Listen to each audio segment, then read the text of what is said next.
샬롬 출애굽기 강의 5번째 시간입니다. 우리 음성과 항상 진실케 찬양합니다.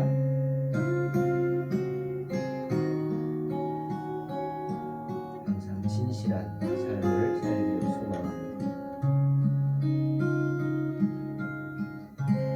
항상 진실케 내 맘 바꾸사 하나님답게 하여 주소서. 항상 진실케 내 맘 바꾸사 하나님답게 하여 주소서. 주는 토기장이 나는 지는 날 빚으소서 기도하오니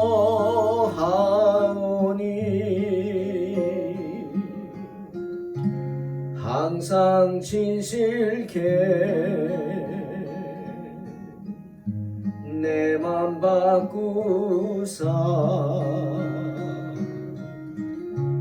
하나님답게 하여 주소서.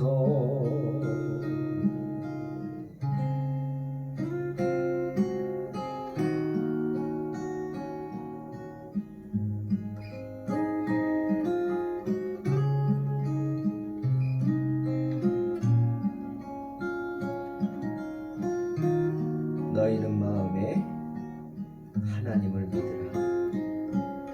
주님 믿습니다. 주는 토기장이 나는 지는 날 빚으소서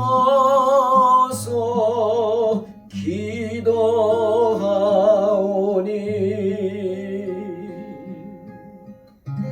항상 진실케 내 맘 바꾸사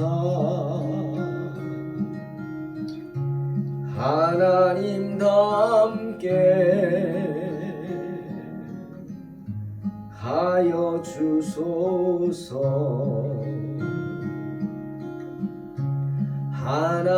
하나님답게 하여 주소서.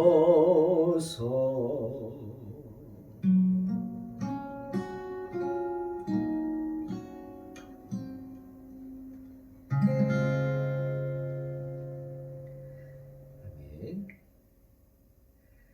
언제나 진실되게 주님을 닮아가기 원합니다. 출애굽기 2장 5절로 10절 봉독합니다.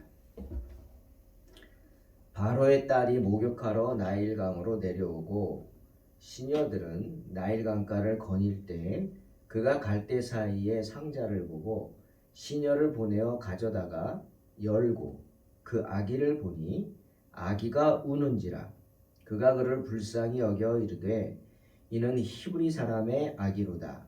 그의 누이가 바로의 딸에게 이르되 내가 가서 당신을 위하여 히브리 여인 중에서 유모를 불러다가 이 아기에게 젖을 먹이게 하리이까. 바로의 딸이 그에게 이르되 가라 하매 그 소녀가 가서 그 아기의 어머니를 불러오니 바로의 딸이 그에게 이르되 이 아기를 데려다가 나를 위하여 젖을 먹이라. 내가 그 삭을 주리라. 여인이 아기를 데려다가 젖을 먹이더니 그 아기가 자라매 바로의 딸에게로 데려가니 그가 그의 아들이 되니라. 그가 그의 이름을 모세라 하여 이르되 이는 내가 그를 물에서 건져내었음이라 하였더라. 아멘. 오늘 모세 이야기를 보면서 저는 하나님의 놀라운 섭리를 봅니다. 그것도 오늘 본문에서 5가지 정도를 보게 됐습니다. 여러분, 모세는 갈대 상자에 실려서 나일강을 떠내려가다가 갈대 숲에 걸려 있었습니다. 그런데 모세가 담긴 갈대 상자가 걸린 바로 그곳에서 바로의 딸인 애굽의 공주가 목욕을 하고 있었습니다. 좀 그렇죠? 왜 하필 그 넓은 나일 강가에 모세가 떠내려간 그곳에 애굽의 공주가 목욕을 하고 있었을까? 아니, 나일강은 위험한 곳이죠. 왜? 우리는 없지만 이 나일강에는 악어들이 많습니다. 그래서 함부로 잘 가지도 않고요. 또 나일강이 뭐 그렇게 목욕을 할 만큼 깨끗한 물도 아니었을 텐데, 또 애굽의 공주 아닙니까?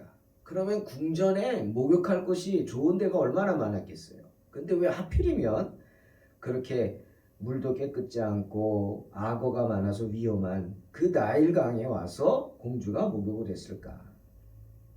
그것이 하나님의 섭리입니다. 첫 번째로 바로 그곳에 하나님은 바로의 딸이 있게 하셨습니다. 바로의 딸은 시녀를 시켜서 상자를 가져오게 하였고 열어보게 하였죠. 바로의 딸이 그 안에 든 아기를 보는 순간, 바로 그 순간 또 갓난아기 모세는 애처롭게 울었습니다. 열고 그 아기를 보니 6절에 아기가 우는지라. 아니, 어린 모세가 무엇을 안다고 가만히 있다가 애굽의 공주와 눈이 마주치자 울었을까요? 이것도 하나님의 섭리가 아닙니까? 예.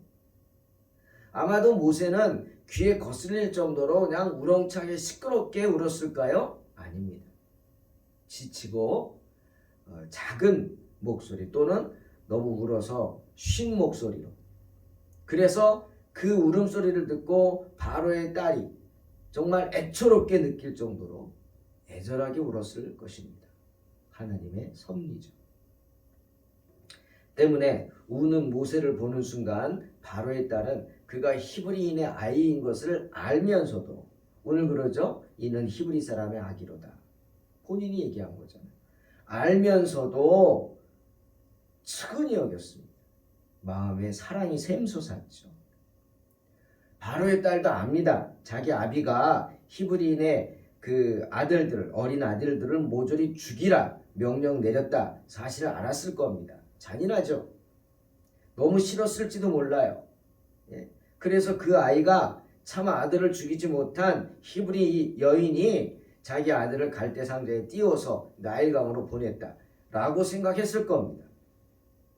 그런데 여러분, 중요한 것은 이 바로의 공주가 그 아이가 죽지 않고 살아서 자기 손에 오게 된 것이 신의 뜻이라고 생각했을지도 모릅니다. 저는 이 부분을 좀 생각을 해봤습니다. 아까도 얘기했죠? 바로의 딸이 나일강에 오늘 본문은 목욕하러 왔다라고 번역을 했어요. 목욕하러 왔다. 정말 이상하잖아요. 여러분 생각해 보세요. 그 높은 그 귀족 왕의 딸이 강가에 와서 많은 사람들이 보고 있었을 텐데 거기서 목욕을 하겠습니까? 예? 그리고 그 위험한 곳에서, 깨끗하지도 않은 물에서, 이게 의심이 되죠. 여기서 목욕이라고 번역된 히브리어를 보니까 라하츠입니다. 라하츠. 물론 라하츠는 씻다라는 의미가 있어요. 그런데 이것은 몸을 씻다라는 표현도 되지만 조금 더 구체적으로 말하면 정결하게 하다라는 의미가 강합니다. 나를 정결하게 하는 거. 예? 바로의 딸이 왜 나일강에 와서 자신을 정결하게 하려고 했을까? 생각해 보십시오. 예? 왜 굳이 여기 와서 악어도 많고 또 풍토병도 많고. 예전에 오래전이죠. 성지순례 가서 이집트를 한 일주일 정도 학교에서 학생들하고 교수님하고 학점이었어요. 3학점. 고생 많이 했죠. 아침부터 밤까지 막 그냥 평가회하고. 근데 그 가이드하는 목사님이 나일강을 이렇게 가는데 배도 타고 우리 보고 그러는 거예요. 물에다가 손을 담고 싶고 그렇겠지만 절대로 그러지 말라고. 그럴 일 없겠지만 물도 마시면 큰일 난다고. 왜 그런가 했더니 풍토병 때문에. 풍토병. 이 나일강 안에 세균들이 있기 때문에 강물 속에 풍토병이 걸려서 이방인들이, 특히 외국인들이 잘못된다는 거예요. 근데 거기 가서 목욕을 했다? 저는 이런 생각 해봤습니다. 이 바로의 공주가 나일강에 있는 그 신에게 제사를 드리려고 정결의식을 거행한 게 아닐까? 역사를 뒤져보니까 이 바로의 딸에게는 아이가 없었다고 합니다. 자기도 바로의 무남동료 외딸인데 이 딸에게도 아이가 없었어요. 그러니 이 바로의 딸에게 아이가 있다면 그는 누가 돼요? 이집트의 왕자가 되는 거예요. 그리고 이집트의 그 왕위를 계승할 수 있는 사람이 되는 거예요. 이게 하나님의 섭리가 아닐까요? 애굽에 신들이 많죠. 그런데 애굽의 신들 중에 테프누트라는 신이 있습니다. 테프누트. 이 신이 누구냐? 물의 여신입니다. 물의 여신. 그러니 이 바로의 딸, 애굽의 공주가 이 물의 여신 테프누트에게 아이를 달라고 제사를 드리러 온 게 아닌가? 그리고 그 제사 의식에 앞서서 물을 담가 나일강에 몸을 담금으로써 정결의식을 행한 게 아닐까? 여러분 마치 인도 사람들 그 더러운 겐지스강 시체 태워가지고 버리는 그 물에다가 막 목욕을 하고 먹기도 하죠. 기가 막힌데 왜? 신성시하는 거죠. 그런 게 아닌가? 그런 생각을 했습니다. 그런 간절한 마음으로 몸을 씻고 있는데 저만치서 갈대상자 하나가 둥둥 떠올리는 거예요. 둥실둥실. 저게 뭐지? 열어봐라. 그랬더니 그 안에서 뭐가 나왔어요?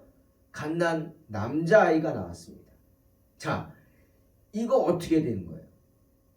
그 생각해 보세요.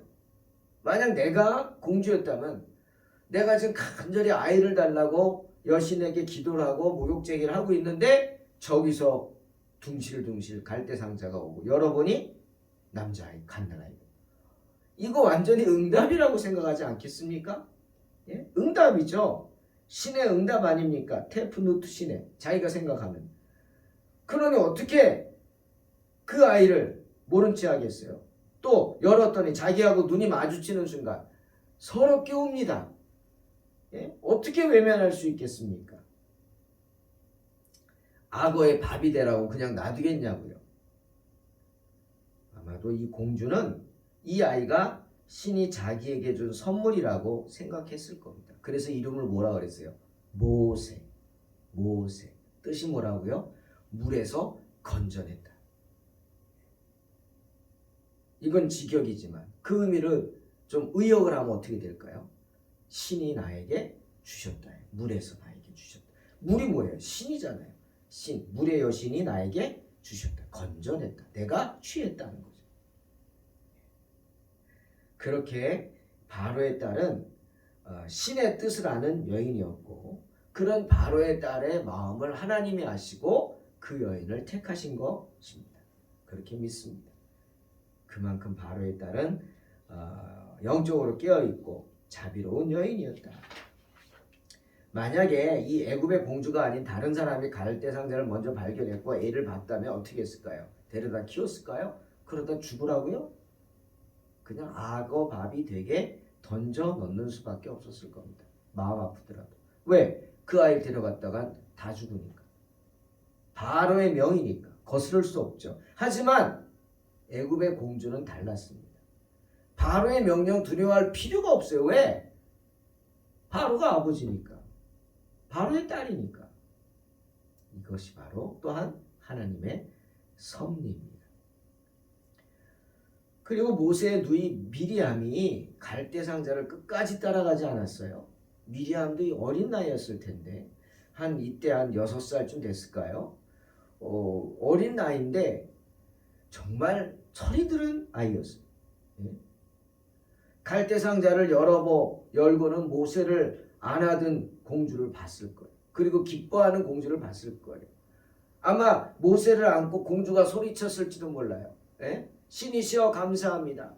물의 여신 나에게 응답해 주셔서 감사합니다. 막 이렇게 말하는 걸 들었을지도 몰라요. 그 말을 듣고는 어떻게 해요? 대뜸 뛰어나갑니다. 예? 미리암도 대단히 지혜로운 여인이었어요. 두려움도 없어. 공주 앞에 뛰어나갑니다. 그리고 당장 뭐라 그래요? 아기에게 젖을 먹일 유모가 필요하지 않습니까? 이런 지혜가 어디서 나올까? 이 어린아이에게. 이것 또한 하나님의 섭리입니다. 그죠? 당장 바로의 딸에게 필요한 말이었죠. 갓난 아이를 데려왔는데 젖을 먹여야 되는데 아이도 안 낳은 여인이 젖이 나올 리도 없고 어떻게 합니까? 그런데요, 놀라운 건 이 공주가 이 아이의 말을 듣는다는 거예요. 저는 이게 정말 하나님의 섭리라고 생각합니다. 그래, 네 말대로 유모될 여인을 불러오라. 여러분, 애굽의 궁전에 젖을 먹일 여인이 없겠습니까? 공주가 그만한 능력도 없어요. 그런데 왜 궁전에 가서 젖을 먹일 유모를 찾지 않고 처음 보는 어린아이의 말을 듣고 그렇게 하라고 할 수 있겠어요? 예? 이게 바로 섭리죠. 성령의 감동을 받은 거죠. 하나님께서 그 마음을 움직인 겁니다. 붙잡아 주신 거예요. 왜? 이 여인도 생각했어요. 히브리인의 아이지 히브리 여인 유모가 필요하다 생각했을 겁니다. 이런 미리암의 놀라운 지혜, 놀라운 기질을 발휘하게 하신 것, 그리고 애굽의 공주의 마음을 그렇게 하라고 붙잡아 주신 것, 히브리 유모를 찾게 한 것, 이거 모두가 하나님의 섭리입니다. 미리암의 소개로 바로의 딸은 다른 이가 아닌 모세의 친어머니를 소개받게 됩니다. 여러분, 참 놀랍죠. 놀랍습니다. 이거 그냥 읽었는데 이렇게 강의 설교를 하면서 묵상하면서 보니까 정말 보지 못했던 것들이 보입니다. 자, 여기 보세요. 9절 10절 여인이 아기를 데려다가 젖을 먹이더니 그 아기가 자라매 바로의 딸에게로 데려가니 그가 그의 아들이 되니라. 무슨 말입니까? 공주가 갓난 모세를 궁으로 데려가지 않았다는 거예요. 그래서 유모를 궁으로 와서 젖을 먹여라 라고 한 게 아니라는 거예요. 어떻게 했다고요? 젖 뗄 때까지 너네 집에서 키워라 이렇게 말했다는 거예요. 예? 모세는 젖을 뗄 때까지 자기 친어머니 밑에서 양육을 받았어요. 예? 여러분, 애들이 젖 떼는 게 몇 살쯤 될까요? 젖이 안 나오니까 문제지. 엄마들은 나올 때까지 그냥 쥐어짜서라도 먹이고 싶어 하죠. 왜? 건강해진다고 생각하니까. 예? 타임즈인가 어디 보니까 어떤 유명한 배우인지 자기 아들에게 젖을 먹이는 사진을 타 표지로 띄웠더라고. 애가 의자에 올라가서 엄마의 젖을 빨고 있어요. 참 기가 막히더라. 그 아이가 몇 살쯤 됐을까? 5살이 넘었어요. 5살이 넘은 아이가 엄마의 젖을 빨고 있는 거예요. 그러니 모세가 적어도 젖을 뗄 때까지는 3살에서 5살 사이까지 그렇게 엄마가 키웠다는. 그러니 모세에게 히브리인의 기억이 있을까요? 없을까요? 있겠죠. 이제야 이해가 됩니다. 모세가 애굽의 왕자로서 그 부귀영화를 누리고 있는데 왜 하필이면 고센 땅에 가서 히브리인이 고통받는 것을 보고 마음 아파하고 간섭하고 자기가 재판관이 되려고 하고 왜 그랬을까? 바로 이것입니다. 히브리인이 남이 아닌 것을 아는 거예요. 왜? 어렸을 때 어머니한테 뭘 배웠겠어요? 엄마가 안고 기도했을 거 아닙니까? 재울 때는 어떻게? 히브리 찬양을 부르면서 재웠겠죠. 또 하나님의 말씀으로 계속 양육했겠죠. 그렇게 졌을 땐 후에 바로의 궁전에 데려다 줍니다. 졌을 때까지 엄마한테서 히브리식으로 양육되었다는 사실이 이것이 정말 하나님의 섭리가 아닐 수 없습니다. 더군다나 공짜가 아니죠. 바로의 딸이 그에게 이르되 이 아기를 데려다가 나를 위하여 젖을 먹이라. 내가 그 싹쓸 주리라. 모세의 어머니는 자기 아들을 죽이지도 않고 살리고 잘 양육하는데 돈까지 받았어요. 대가까지 받고 자기 아들을 양육했다. 그러니 참으로 놀라운 하나님의 섭리입니다. 사랑하는 성도 여러분, 잠언 16장 9절 정말 사모하는 말씀이죠. 사람이 마음으로 자기의 길을 계획할지라도 그의 걸음을 인도하시는 이는 여호와시니라. 이 말씀이 바로 우리를 향하신 하나님의 섭리를 알려주시는 말씀인 줄로 믿습니다. 하나님은 우리를 당신의 섭리로 인도하신다고. 내가 아무리 계획을 하고 뜻을 가지고 나간다 할지라도 하나님이 함께하지 않으면, 하나님이 도와주시지 않으면 안 된다는 거예요. 그러니 사람이 마음으로 아무리 자기 길을 계획해도 그 걸음을 인도하는 이는 누구예요? 여호와시라. 하나님이 당신의 섭리로 이 세상을 주관하신다는 말씀입니다. 창조주 하나님께서는 그의 모든 피조물을 보존하시고 세계에서 일어나는 모든 일들에 활동을 하십니다. 또한 만물을 하나님께서 계획하신 대로 지정하신 그 목적대로 인도하시기 위해서 세상을 당신의 뜻대로 주관하심을 믿습니다. 우리는 그것을 하나님의 섭리라고 말하고 있죠. 저와 여러분은 이렇게 하나님이 지으신 잘 돌아가는 시계입니다. 그 시계가 잘 돌아가도록 하나님이 모세 인생에 개입하셨듯이 우리 인생에도 간섭하셔서 밭도 잘 주시고 시계가 잘 돌아가도록 모든 것을 관리하여 주실 줄로 믿습니다. 시편 118편에서 시편 기자는 세상을 향해 이렇게 외칩니다. 여호와는 내 편이시라. 내가 두려워하지 아니하리니 사람이 내게 어찌할꼬. 당당하게 외칩니다. 사랑하는 성도 여러분, 하나님이 내 편이신데 누가 내게 손을 대겠느냐 하시는 겁니다. 맞습니다. 요한일서 5장 18절에서 사도 요한도 말했죠. 하나님께로부터 나신 자가 그를 지키심에 악한 자가 그를 만지지도 못하느니라. 하나님께서 선하신 섭리로 우리를 지켜주심을 믿고 그 하나님의 선하신 섭리를 소망하는 복된 성도들 되시기를 주의 이름으로 축원합니다. 기도하겠습니다. 하나님 감사합니다. 주님께서 우리에게 함께 하시고 오늘도 모세를 통해서 놀라운 하나님의 섭리를 보게 하시니 감사합니다. 주님, 우리 속에 있는 하나님의 놀라운 은혜가 우리 삶 속에서 꽃 피워지게 하여 주시옵소서. 늘 주님의 말씀을 묵상하면서 주님의 우리를 인도하심을 깨달아 알게 하시고 모세를, 그 어린 모세를 죽지 않고 살게 하시며 정말 하나님의 뜻대로 인도하신 주님께서 우리의 삶도 주관하여 주시고 인도하여 주시옵기를 바라고 나옵나이다. 하나님, 오늘도 우리는 주님이 허락하신 삶 속에서 하루를 살아갑니다. 부족하고 때로는 우리가 나약하지만 항상 하나님께서 우리를 지켜주시고 우리가 무엇을 하든지 어디에 있든지 주님의 선하신 섭리로 인도하여 주시옵소서. 오늘도 주님의 인도하심을 믿사오며 오늘 하루도 주의 이름으로 승리케 하여 주실 줄 믿사오며 예수님의 이름으로 기도하옵나이다. 아멘. 우리 한 번 더 찬양하겠습니다. 항상 진실케.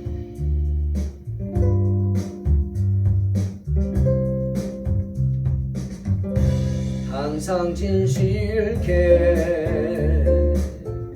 내 맘 바꾸사 하나님답게 하여 주소서. 주는 토기장이 나는 치는 날 믿으소서 기도하오니 항상 진실케 내 맘 바꾸사 하나님답게 하여 주소서.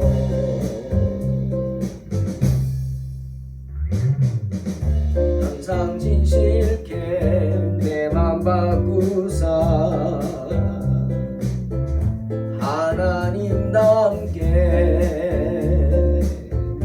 하여 주소서. 주는 토기장이 나는 진이 날 믿으소서 기도하오니 항상 진실케 내 맘 바꾸사 하나님답게 하여 주소서. 하나님답게 하여 주소서.